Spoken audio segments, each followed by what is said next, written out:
Mesdames, Messieurs, bonjour et très heureux de vous retrouver dans ce 13h au Bénin. Voici le sommaire. Le parti Le Bénin en Marche s'est dissous dans le parti Union Progressiste Le Renouveau. Les idéaux des deux formations politiques étant proches, leurs responsables ont décidé de faire route ensemble pour de larges victoires. La cérémonie qui a acté la mise en commun a eu lieu en début de semaine à Cotonou. Le compte rendu est à suivre dans un instant. Ensuite, l'Institut universitaire d'enseignement professionnel des métiers de l'agriculture de Djougou ouvre ses portes.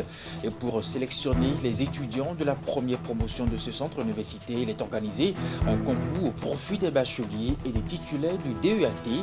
Au plan national, 417 candidats ont planché ce lundi. Et puis enfin, l'Organisation internationale Direct Aid a procédé dans l'après-midi de ce mercredi à la remise de kits de vivres et de non-vivres aux populations victimes d'inondations. C'est le ministre de l'Intérieur et de la Sécurité publique qui, au nom du gouvernement, est allé réceptionner les dons. Et voilà pour le sommaire de ce 13h au Bénin. À nouveau, bonjour et bienvenue. L'Union progressiste Le Renouveau accueille une nouvelle entrée de formation politique en son sein. Le parti Le Bénin en Marche s'est dissous dans le parti Baobab. Les idéaux des deux formations étant proches, leurs responsables ont décidé de faire route ensemble pour de larges victoires. La cérémonie qui a acté la mise en commun a eu lieu en début de semaine à Cotonou. Le point avec William Cliquant et Deron Pévi. L'Union progressiste Le Renouveau, les bras ouverts, a sorti le grand jeu pour accueillir le parti Le Bénin en Marche et ses militants.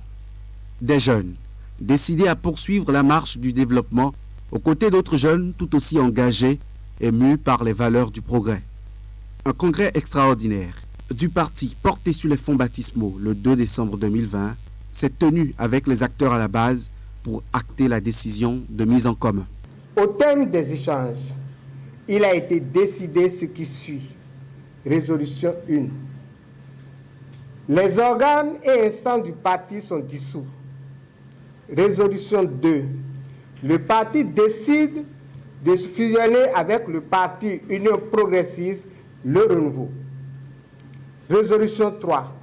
Le bureau politique national est autorisé à accomplir les formalités de dissolution du parti. Nous avons certes dissous le parti Le Bénin en Marche, mais que son âme et son esprit nous accompagnent à l'Union progressiste Le Renouveau, parce qu'ils sont constitués de nos valeurs qui, loin d'être juste des fleurons, constituent la sève dont nous nourrirons désormais le baobab, afin de faire reposer à son ombre encore plus de Béninoises et de Béninois.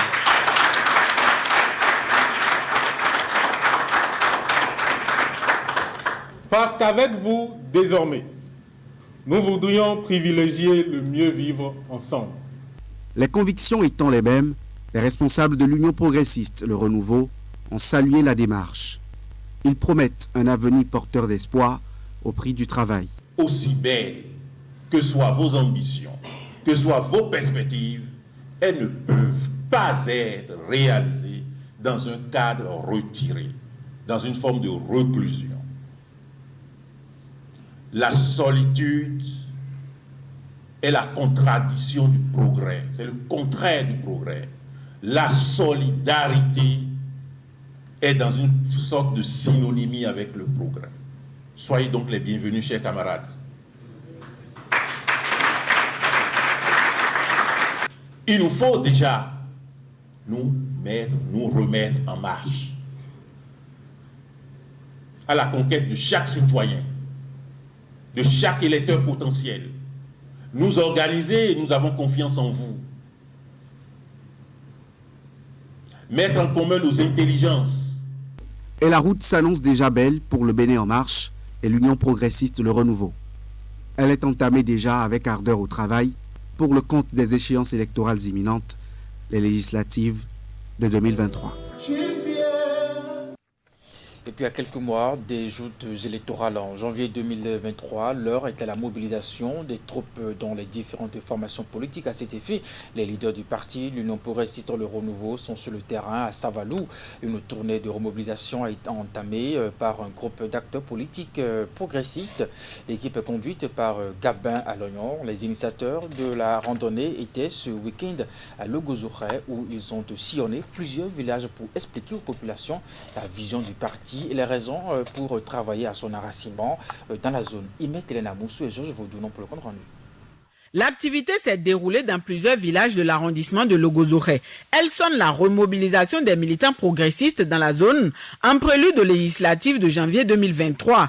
L'initiative est portée par un groupe de leaders dont Gabin Aloyon, cadre natif de Logozoré et acteur politique influent de la commune de Savalou. Dans sa démarche, il est soutenu par des aînés qui partagent la même vision que lui. Chaque acteur dans sa localité, en tant que membre de l'Union progressiste, est invité à faire en sorte que les militants puissent se sentir concernés par la cause, la nouvelle cause de l'Union progressiste. Et lorsque vous prenez la ligne qui est frontalière avec la commune de Dassazoumé, elle part de Gobara en passant par le Gozoré, Mopa, Lakotan.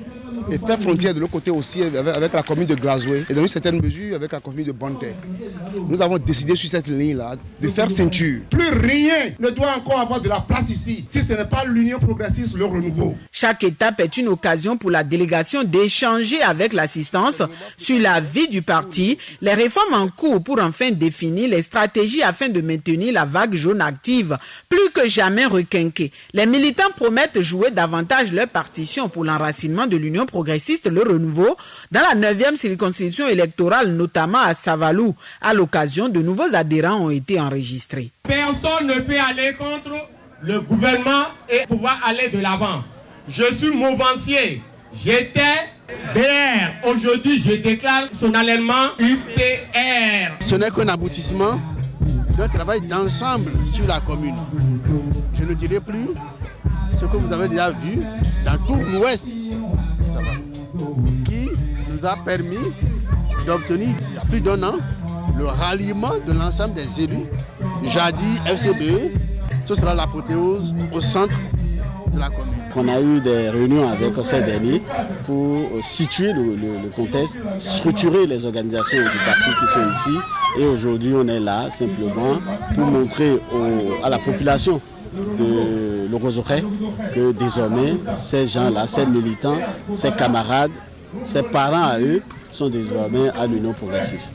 Vu l'imminence de la prochaine échéance électorale, les descentes ont aussi été une occasion idéale pour sensibiliser les populations. Jeunes, hommes et femmes des localités parcourues ont été invités à la culture de la paix. Ce n'est pas seulement une exhortation. Nous construisons avec la population la paix. Nous construisons une atmosphère de paix. À quelques mois des législatives à venir, l'heure est à la mobilisation des troupes dans toutes les formations politiques.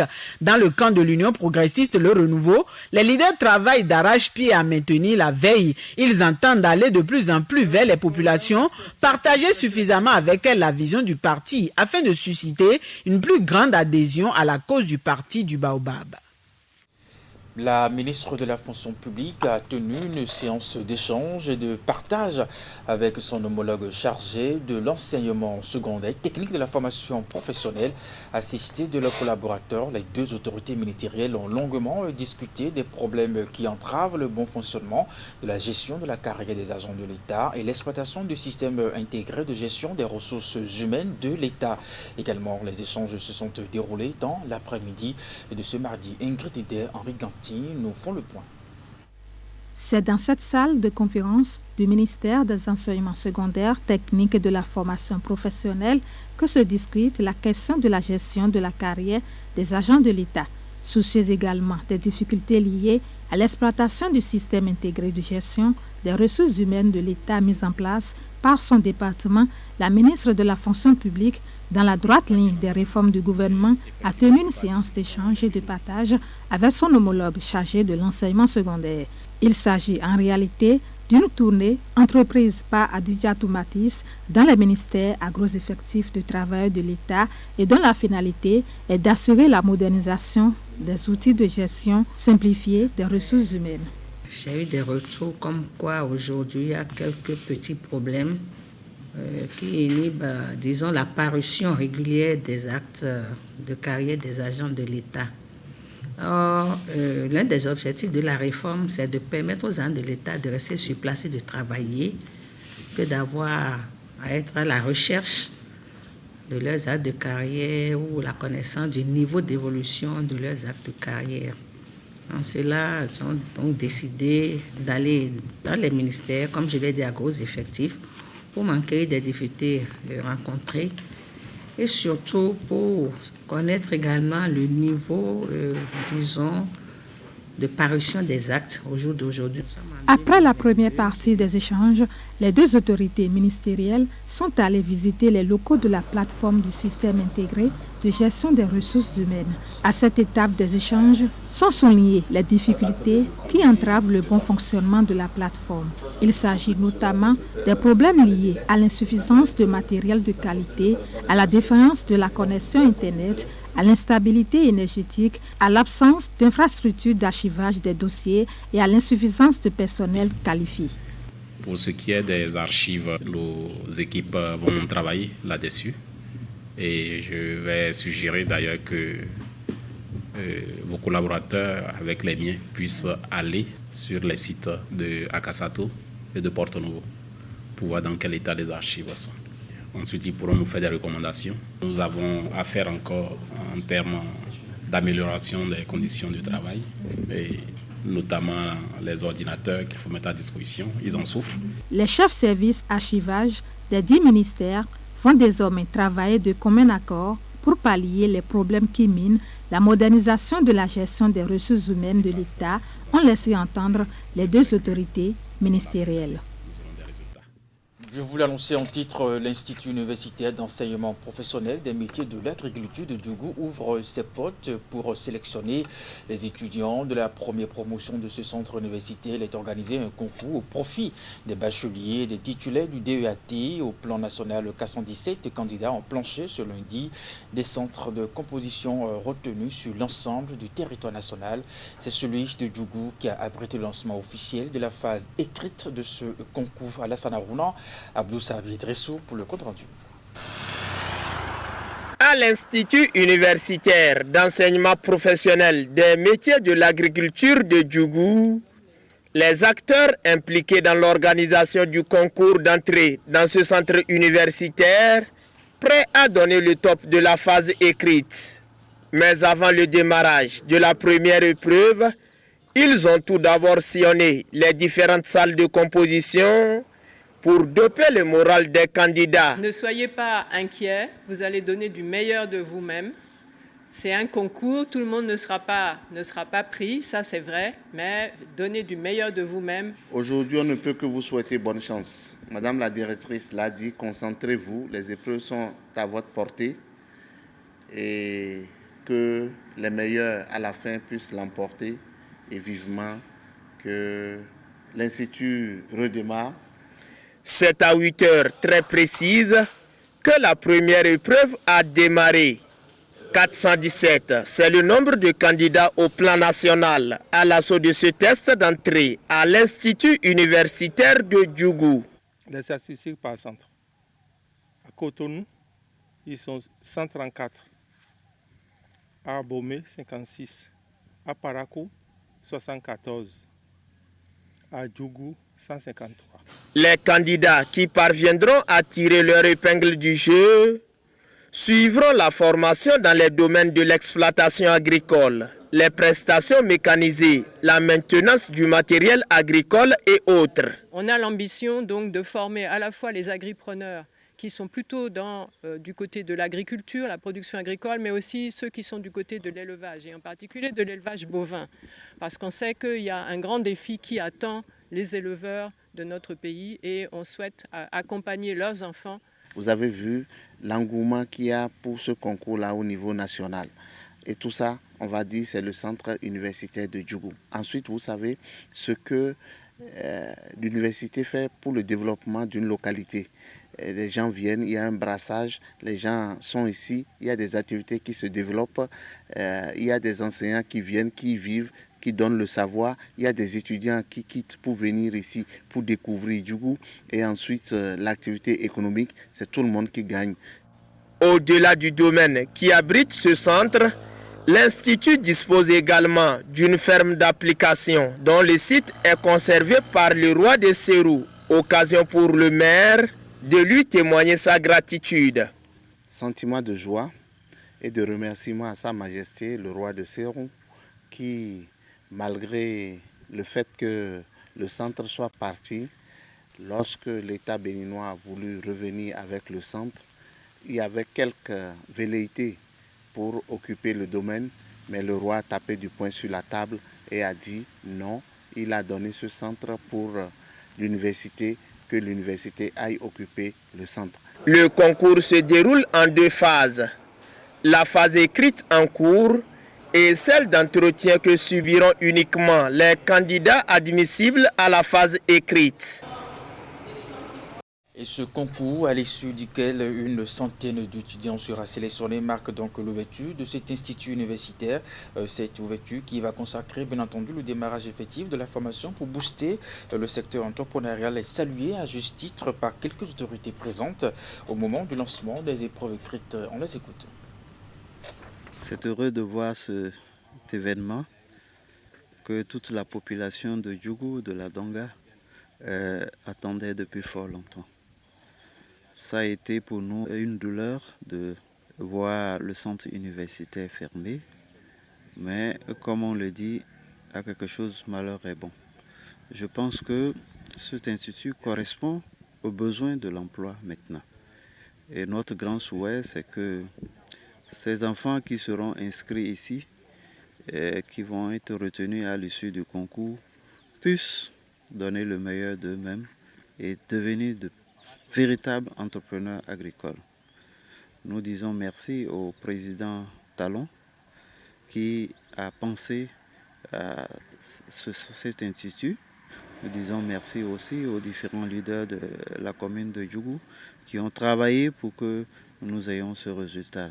À Madame le ministre, nous pensons qu'elle aime particulièrement Djougou et nous lui disons merci.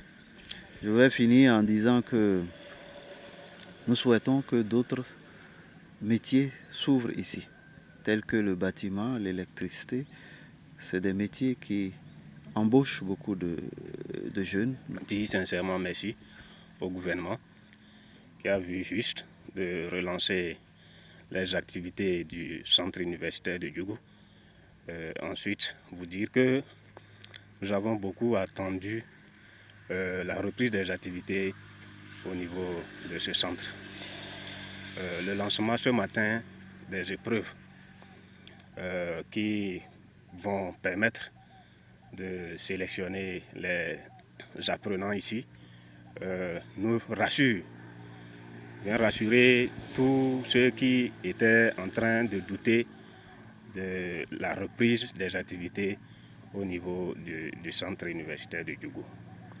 Mes impressions sont très bonnes, en ce sens que depuis près de 4, 5, 6 ans que le centre universitaire de Djougou a été fermé et c'est avec joie qu'aujourd'hui on assiste à ce concours-là qui va relancer les activités de l'Institut agricole. C'est vrai que ce n'est pas une université comme ça a été auparavant, mais c'est déjà un début. La phase sportive de la deuxième vague du concours de recrutement au profit des forces de l'armée béninoise a été lancée ce mercredi, cérémonie présidée par le ministre délégué auprès du président de la République chargé de la défense nationale. Plus de 300 hommes et femmes ont pris part à ce concours et voici le compte rendu. Formalité de contrôle d'identité, puis des consignes du ministre délégué auprès du président de la République chargé de la défense nationale avant de donner le top de la phase sportive de la deuxième vague de recrutement au profit des forces armées béninoises. Top, c'est parti. C'est bon.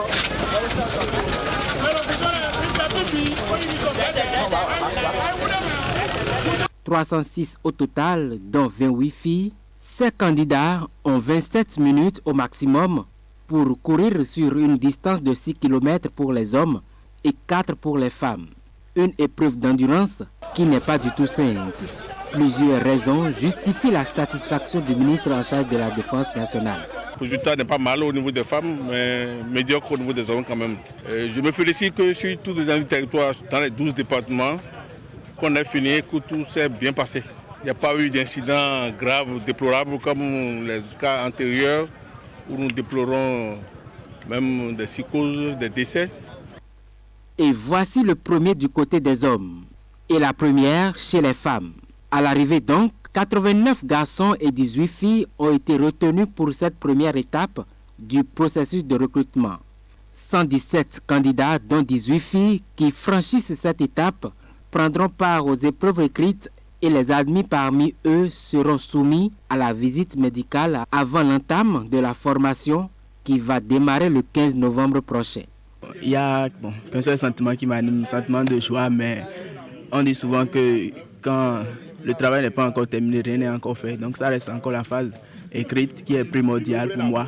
Donc je vais encore me mettre au travail et aussi affronter la phase écrite pour tirer mon épingle du jeu. Je remercie mon grand frère qui m'a encadré. Sans lui, waouh. Merci au Foko Diamafia. Je me félicite que de plus en plus, je ne suis plus gêné par les parents, les amis qui viennent me dire aide-moi, aide ton neveu, aide ton cousin. Parce qu'ils ont compris définitivement que nous sommes à notre 3e session, qu'il n'y a pas de passe droit. Ces concours sont inscrits dans le programme d'action du gouvernement qui prévoit le recrutement de 2000 militaires chaque année, soit au total 10 000 militaires en 5 années pour renforcer l'effectif des forces armées béninoises. Dans la suite de ce trésor au Bénin, suite aux inondations enregistrées dans plusieurs communes du Bénin, l'Organisation internationale des Red Aid a procédé dans l'après-midi de ce mercredi à la remise de kits de vivres et de non-vivres aux populations victimes. C'est Alassane Seydou, ministre de l'Intérieur et de la Sécurité publique, qui, au nom du gouvernement, est allé réceptionner les dons. Didi Goudalo et Deron Prévi. Ce geste humanitaire était tant attendu par les populations victimes des inondations enregistrées ces derniers jours dans plusieurs communes du Bénin. Des kits de vivres et autres produits de première nécessité qui viennent soulager les peines des sinistrés. À l'œuvre de cet acte de générosité, l'Organisation internationale Direct Aid. En retirant nos sincères remerciements à Direct Aid et à l'ANPC, je voudrais prendre l'engagement, au nom de mes pairs, de rassurer tous les acteurs ici présents que les kits iront aux populations réellement sinistrées et vulnérables de nos communes. Le geste de ce jour constitue un dépli pour renchérir plusieurs efforts passés dans le cadre du renforcement de notre partenariat avec le gouvernement béninois à travers de l'ANPC en matière de protection civile, d'un montant global de 115 456 000 francs CFA. En guise de secours humanitaire réalisé à l'endroit des sinistrés de plusieurs communes du Bénin, à savoir Malanville, Karimama, Niki, Adjon, Ateme, Grand Popo, Zinando et Cotonou. Le don est composé de 2000 sacs de riz, 500 cartons d'huile végétale, 80 sacs de sucre, 500 paquets de coquillettes, 2000 unités de moustiquaires imprégnés, des savons, des feuilles de tôle, du sel et des bacs motorisés. Le gouvernement salue ici cette bonne foi renouvelée de l'organisation. Messieurs les maires, en vos qualités respectives de président des plateformes communales de réduction des risques de catastrophe, je vous demande de veiller à une répartition efficiente des présents kits d'assistance humanitaire. Veillez à ce qu'ils aillent effectivement aux populations sinistrées dans le strict respect des principes d'assistance humanitaire que sont l'humanité, l'impartialité, la neutralité et l'indépendance. J'invite particulièrement les maires des communes bénéficiaires de bacs motorisés à en faire bon usage tout en prenant des dispositions nécessaires à leur bon entretien. Voilà donc les directives de Alassane Seydou, ministre de l'Intérieur et de la Sécurité publique. Les responsables des communes bénéficiaires sont donc appelés à un suivi rigoureux afin de permettre aux ayants droit d'en jouir pleinement. Après l'expérience du championnat scolaire, le championnat universitaire change aussi de formule. C'est désormais une compétition qui sera disputée en plusieurs phases. En prélude donc à cette édition, le ministre des Sports et les responsables de l'Office béninoise des sports scolaires et universitaires ont tenu ce mercredi une séance d'information et d'échange avec les représentants des différentes universités publiques et privées du Bénin. La rencontre s'est tenue au Palais des Congrès de Cotonou. Voici le résumé de la discussion que nous présente ici Ali Moumouni Moufi de Sabouran. C'est désormais un nouveau format du championnat universitaire qui sera organisé au Bénin. L'expérience du championnat scolaire est bien visible et dès cette année, la 9e édition de la compétition des universités se tiendra en 2 phases, l'étape de zone et celle nationale. Après la 8e édition en 2019, est convaincu que les Jeux universitaires offrent un cadre d'expression du talent et constituent un vivier pour le développement du sport national. L'Office béninois du sport scolaire universitaire a décidé d'élargir son champ d'intervention en se rapprochant davantage des universités, écoles et instituts, aussi bien publics que privés, dans le but de faire participer le plus grand nombre d'étudiants. C'est une réforme qui s'inscrit dans la dynamique de développement du sport béninois, tant sur le plan professionnel qu'amateur. C'est ce que le ministre des Sports a décidé d'expliquer aux responsables des différentes universités engagées dans la compétition. La séance d'information et d'échange a commencé par la présentation de la nouvelle formule de la compétition aux participants. Pour le compte des disciplines sportives retenues pour cette édition, la 9e, nous avons le football pour les hommes, le basketball mixte, hommes et femmes, nous avons le handball mixte, masculin et féminin. L'athlétisme, nous avons retenu les disciplines suivantes, les 100 mètres, les 400 mètres, les 1500 mètres, le saut en hauteur, le saut en longueur, le lancer de poids en hommes et en dames.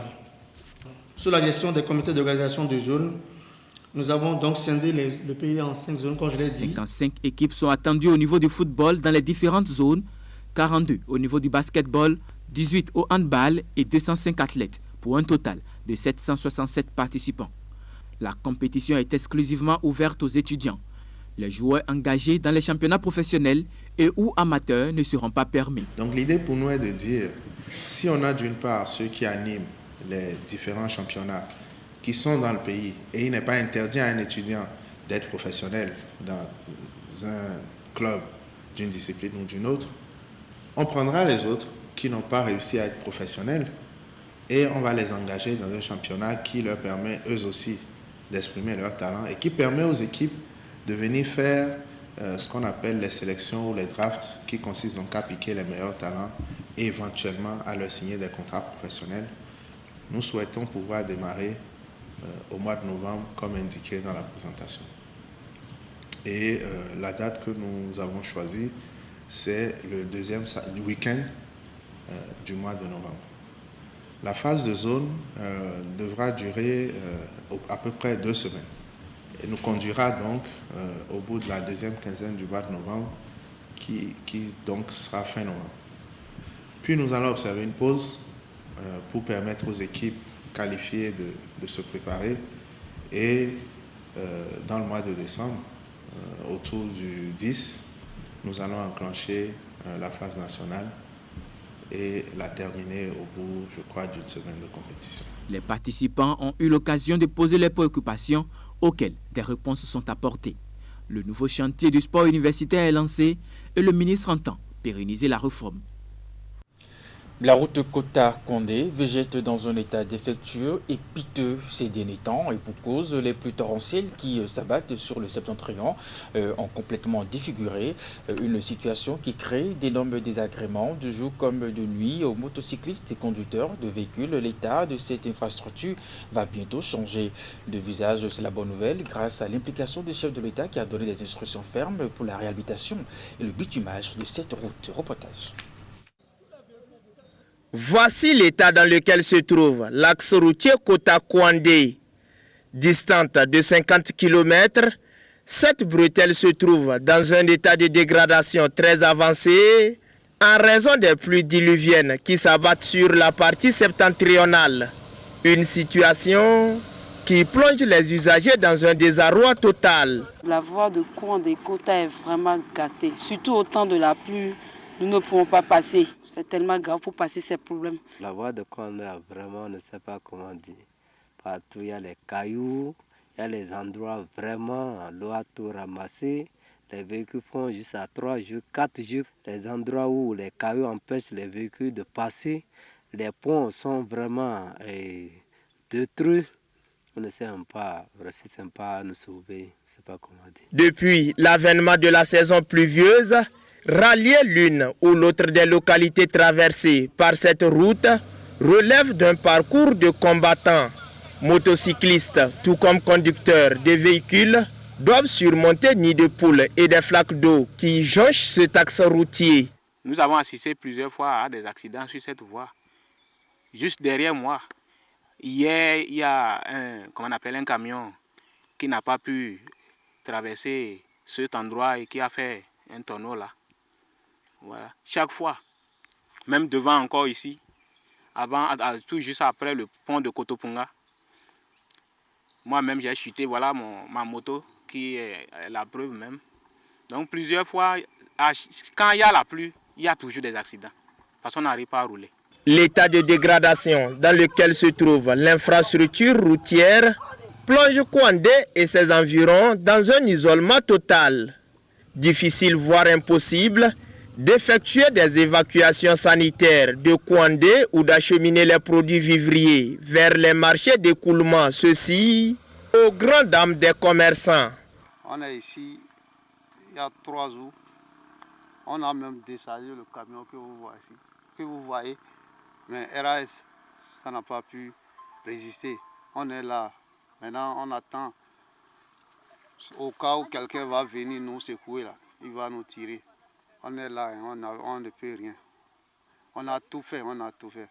Partagés entre crainte des accidents et la peur d'endommager leurs engins à cause de l'état de cette voie, plusieurs personnes à Kouandé avortent leur voyage sur Nati Tengou et vice-versa.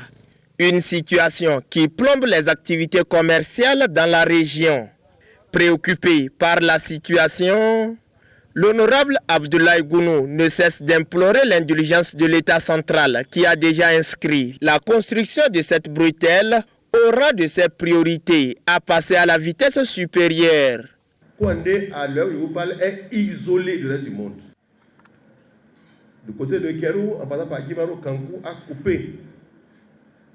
Notre fameux pont Kankou, tristement célèbre, a coupé encore une fois Kouandé de sa moitié. Du côté de Péonko, il y a un rivière qui s'appelle Béba qui a coupé. On ne peut pas aller à Péonko facilement. Le pont de Birni a coupé. On ne vient pas à la Birni. Un pont entier est parti. Le ministre connaît à tout ce point. Nous sommes dans un calvaire. L'enfer du Bénin, c'est ici, dans les deux capés. Ce n'est nulle part, hein. Monsieur le Président, merci de nous sortir de l'enfer. Vous aurez posé un acte hautement historique, sans précédent dans l'histoire de notre pays. Avec le projet d'aménagement et de bitumage de cette infrastructure routière annoncé pour bientôt par le gouvernement de la rupture, les populations de Kouandé sortiront bientôt de leur isolement. Mais en attendant, elles devront continuer à subir les affres de cette voie calamiteuse. Et c'est sur ce reportage que se referme le 13h au Bénin de ce jour. Mesdames, Messieurs, merci de l'avoir suivi. Le programme se poursuit à 16h. Votre bulletin d'information, 19h30, la grande édition de la soirée. Portez-vous bien et puis à très bientôt.